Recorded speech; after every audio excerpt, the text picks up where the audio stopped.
Hello friends, welcome to PS commerce classes. मैं हूं Priyanka. Friends, हम इस वीडियो में डिबेंचर्स के बारे में पढ़ने वाले हैं। डिबेंचर्स पर हम पहले भी 2 वीडियोस कर चुके हैं, जिस पर हमने डिबेंचर के कुछ टॉपिक्स पढ़े थे, जैसे कि डिबेंचर का मीनिंग पढ़ा, क्या होता है डिबेंचर्स, उसके फीचर्स देखे। सेकंड वीडियो में हमने उसके एडवांटेजेस और डिसएडवांटेजेस पढ़े। अगर आप लोगों ने वो वीडियोस नहीं देखी है तो पहले वो वीडियोस देखिए, उससे आपको अच्छे से समझ में आ जाएगा। उसके बाद क्या है, ये वीडियो देखेंगे तो यहाँ पर टाइप समझने में आपको आसानी रहेगी।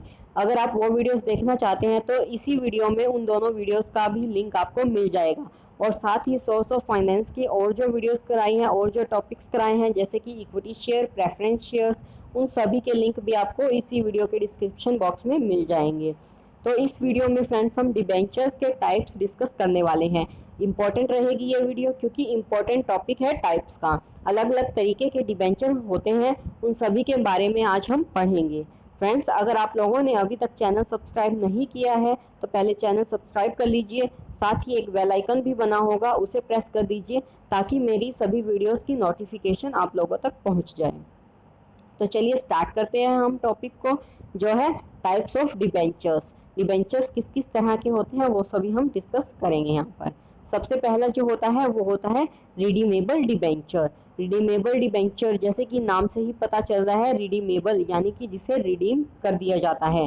This debentures are payable at expiry of their term. जब टर्म एक्सपायर हो जाती है इन डिबेंचर्स की तो उन्हें रीपे कर दिया जाता है।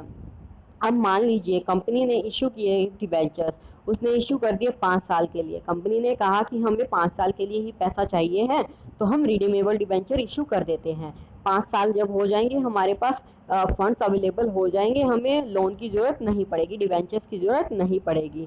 तो क्या किया, 5 साल के लिए इशू कर दिए। अब जब 5 साल पूरे हो जाएंगे तो कंपनी क्या करेगी, उनको पैसा वापस चुका देगी, उनका लोन वापस चुका देगी। ठीक है, 5 साल तक हर साल कंपनी क्या करेगी, इंटरेस्ट तो उन्हें देती रहेगी, लेकिन जो अमाउंट उठा रखा था लोन पर वो उन्हें 5 साल बाद चुका देगी। ठीक है, तो इस तरह से ये कोई 5 साल फिक्स नहीं है, ये मैंने एग्जांपल लिया है। यहाँ पर कितने भी टर्म हो सकती है, कंपनी की मर्जी है, वो 3 साल के लिए इशू करती है, 5 के लिए इशू करती है, 10 के लिए इशू करती है, वो कंपनी पर डिपेंड करता है। ठीक है, ये सिर्फ एग्जाम्पल था। उसके बाद देखिए और क्या क्या फीचर्स हैं। Which means at the end of a specified period they are payable either in the lump sum or in installments over a time period। जितना भी टाइम पीरियड के लिए वो इशू करती है, जब वो टाइम कंप्लीट हो जाता है तो कंपनी को वो पे कर देती है, चाहे वो लमसम पे कर देती है चाहे फिर इंस्टॉलमेंट्स में। अब ये लमसम इंस्टॉलमेंट क्या है, तो देखिए इसको समझते हैं। लमसम का मतलब क्या होता है कि इकट्ठा अमाउंट एक साथ दे देना। अब मान लीजिए कंपनी ने 5 लाख के डिवेंचर्स इशू कर रखे हैं। ठीक है, इशू कर रखे हैं 3 साल के लिए। 3 साल हो गए, अब कंपनी क्या करती है, कंपनी क्या कहती है कि हम 3 साल बाद इसे पूरा का पूरा 5 लाख ही एक साथ पे कर देंगे। 3 साल हो गए, जब पूरा 5 लाख एक साथ चुका दिया, जिन जिन को भी इशू किए हुए थे ये 5 लाख के डिबेंचर, उन सबको उनका पैसा चुका दिया। ठीक है, ये तो हुआ लमसम, सारा पैसा एक साथ पे कर देना होता है लमसम। और इंस्टॉलमेंट्स क्या हो गया, इंस्टॉलमेंट्स का तो पता ही होगा आप सबको। इंस्टॉलमेंट्स में पे करना, इशू कर रखे हैं कंपनी ने 10 साल के लिए डिबेंचर 5 लाख रुपए के। कंपनी क्या कहती है, हम एक साथ तो पे नहीं कर पाएंगे, हम धीरे धीरे करके थोड़ा इंस्टॉलमेंट्स में पे कर देंगे। कुछ हम जैसे कि 5 साल में दे देंगे, 5 साल बाद दे देंगे, या 7 साल बाद दे देंगे, जितने साल भी बाद दे देंगे, कुछ 8 साल। या फिर क्या कर सकते हैं, कुछ 10 साल होने वाले होंगे, एक एक महीने करके पे कर देंगे। तो जैसे भी कंपनी पे करना चाहती है, इंस्टॉलमेंट्स में मतलब एक साथ पे नहीं करती, वो धीरे धीरे करके पे करती जाती है। ठीक है, या कंपनी क्या कर सकती है, पूरे 5 लाख को एक साथ नहीं देंगे, कुछ को अभी दे देंगे, कुछ को थोड़े टाइम बाद दे देंगे। ठीक है, या फिर कंपनी ऐसे भी कर सकती है, कुछ थोड़े टाइम के लिए इशू कर सकते हैं, कुछ 7 साल के लिए कर सकते हैं, कुछ 8 के लिए, इस तरीके से कर सकती है। तो कुछ भी मतलब कंपनी की पॉलिसी है उस तरीके से वो कर सकती है। बेसिकली क्या है, लमसम में क्या होता है, सारा पैसा एक साथ चुकाया जाता है, लेकिन इंस्टॉलमेंट में क्या होता है, सारा पैसा एक साथ ना चुका कर टुकड़ों में चुकाया जाता है, इंस्टॉलमेंट्स में चुकाया जाता है। Such debentures can be redeemable at par, premium और एट अ डिस्काउंट। जो ये रिडीमेबल डिबेंचर होते हैं उन्हें क्या होता है, किन किन पर हम रिडीम कर सकते हैं, एट पार भी रिडीम कर सकते हैं। पार का मतलब क्या है, जो उसकी फेस वैल्यू है, जितने पर उसे इशू किया था उतने पर ही। मान लीजिए 100 रुपये का एक डिबेंचर हमने इशू किया था, तो उसे 100 रुपये में ही हम रिडीम कर रहे हैं, तो ये हो गया एट पार। ठीक है, जितनी उसकी वैल्यू थी, जितने में इशू किया था उतने में ही रिडीम करना है, वो क्या कहलाता है, पार कहलाता है। और प्रीमियम पर भी कर सकते हैं। प्रीमियम का मतलब क्या है, 100 में हमने इशू किया था, लेकिन रिडीम कितने में करेंगे, हम 105 में करेंगे। ठीक है, तो ये क्या हो गया, प्रीमियम, 5 रुपये का हम प्रीमियम दे रहे हैं। और डिस्काउंट क्या हो गया, जितने का इशू किया था उससे कम वैल्यू देंगे। 100 का हमने इशू किया था, लेकिन हम 96 रुपये देंगे, 4 का डिस्काउंट करेंगे। ठीक है, 4 पे कम देंगे, तो ये क्या हो गया, डिस्काउंट हो गया। तो कितने में भी रिडीम कर सकती है, पार पर भी, प्रीमियम पर भी और डिस्काउंट पर भी। ठीक है, तो ये था रिडीमेबल डिबेंचर, जिसे कंपनी क्या करती है, थोड़े टाइम बाद रिडीम कर देती है। जब भी उसकी एक्सपायरी डेट होती है उस पर रिडीम वो कर देती है। वो कैसे भी कर सकती है, लमसम भी कर सकती है, इंस्टॉलमेंट में भी कर सकती है, और क्या है, पार पर भी, प्रीमियम पर भी और डिस्काउंट पर भी कर सकती है। ठीक है, आई होप समझ में आया होगा इतना। उसके बाद है सेकंड हमारा इररिडीमेबल डिबेंचर। इररिडीमेबल नाम से ही पता चल रहा है, इररिडीमेबल यानी कि रिडीम जिसे नहीं करती। Such debentures are perpetual in nature. Perpetual होते हैं ये, यानी कि रिडीम नहीं किए जाते, चलते रहते हैं। There is no fix date at which they become payable. कोई फिक्स डेट नहीं होती कि वो कब पे किए जाएंगे, क्योंकि इररिडीमेबल है, उसे रिडीम नहीं किया जाएगा कोई फिक्स टाइम में, इसीलिए क्या है, कोई फिक्स डेट इनकी नहीं होती है।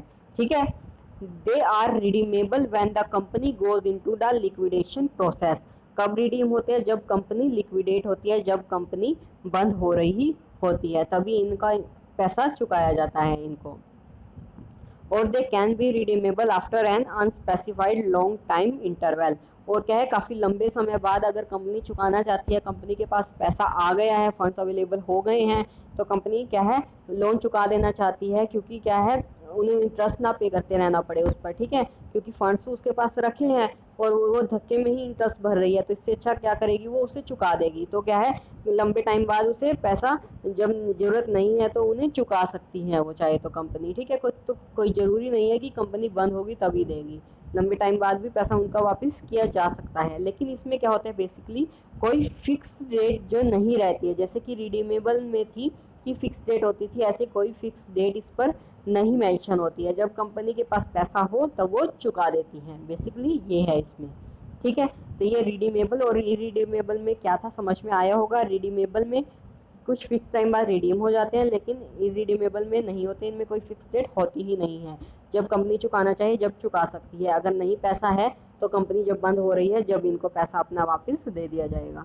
ठीक है, अब आता है सिक्योर्ड डिबेंचर्स। सिक्योर्ड में क्या होता है, कुछ ना कुछ सिक्योरिटी के रूप में रखती है, सिक्योर होते हैं ये debenture. These are debentures that are secure again an asset of the company.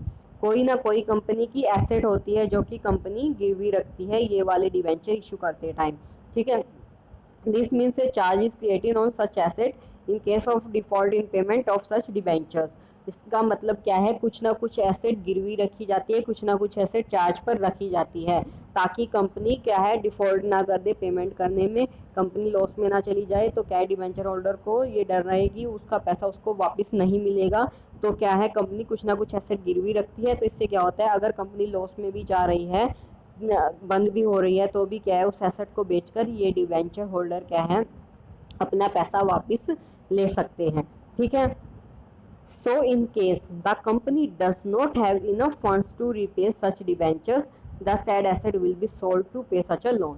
अभी मैंने बताया कि अगर कंपनी लॉस में जा रही है, उन डिबेंचर होल्डर को उनका पैसा वापस नहीं कर सकती है, तो भी क्या है, डिबेंचर होल्डर ने जो एसेट गिरवी रख रखी है, कंपनी ने जो एसेट डिबेंचर होल्डर ने ली हुई है चार्ज के रूप में, उसको बेचकर अपना पैसा वापस ले लेंगे डिबेंचर होल्डर। ठीक है, द चार्ज में be fixed against a specific asset or floating either against all assets of the firm।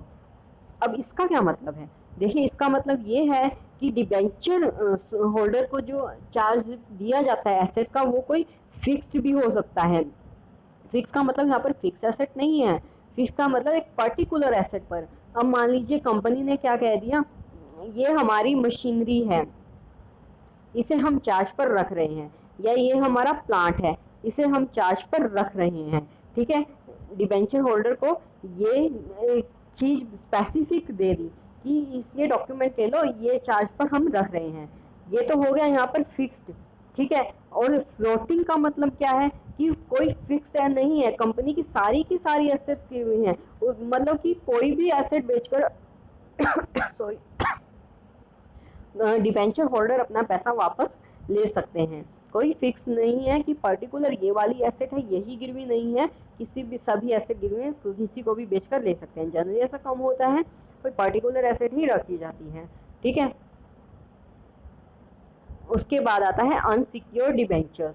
Unsecured debentures का मतलब कि कुछ भी सिक्योरिटी के रूप में नहीं रखा है, डिबेंचर होल्डर के पास में कुछ भी गिरवी नहीं रखा है कंपनी ने। These are not secured by any charge against the asset of the company, neither fixed nor floating। इसका मतलब क्या है, कंपनी ने डिबेंचर होल्डर के पास कुछ भी गिरवी नहीं रखा है लोन लेने के लिए, ना ही कुछ फिक्स के रूप में, ना ही कोई फ्लोटिंग चार्ज पर। ठीक है, normally such kinds of debenture are not issued by companies in India. Generally India में क्या होता है, अनसिक्योर्ड डिबेंचर्स नहीं होते हैं, क्योंकि इंडिया में क्या होता है, सिक्योर डिबेंचर ही इशू किए जाते हैं। मेनली सिक्योरिटी के रूप में कुछ ना कुछ रखती है, तभी डिबेंचर्स इशू करती है कंपनी। ठीक है, तो यहाँ पर सिक्योर और अनसिक्योर का समझ में आया होगा। सिक्योर में क्या होता है, एसेट गिरवी रखी जाती है कंपनी की डिबेंचर होल्डर के पास में, और अनसिक्योर में ऐसा नहीं होता, कुछ गिरवी नहीं रखा जाता। यहाँ पर हमने एक मेन पॉइंट पढ़ा कि यहाँ पर फिक्स्ड चार्ज भी पे भी हो सकता है एसेट, और फ्लोटिंग पर भी हो सकते हैं। दोनों का मीनिंग हमने देख लिया, फिक्स का मतलब क्या है और फ्लोटिंग का मतलब क्या है। फिक्स का मतलब कोई स्पेसिफिक एसेट गिरवी रखी है, और फ्लोटिंग का मतलब सभी एसेट। ठीक है, नेक्स्ट आता है fully convertible debentures. Fully convertible यानी कि जिनको क्या है, पूरे को कन्वर्ट किया जा सकता है, किस चीज में, शेयर्स में।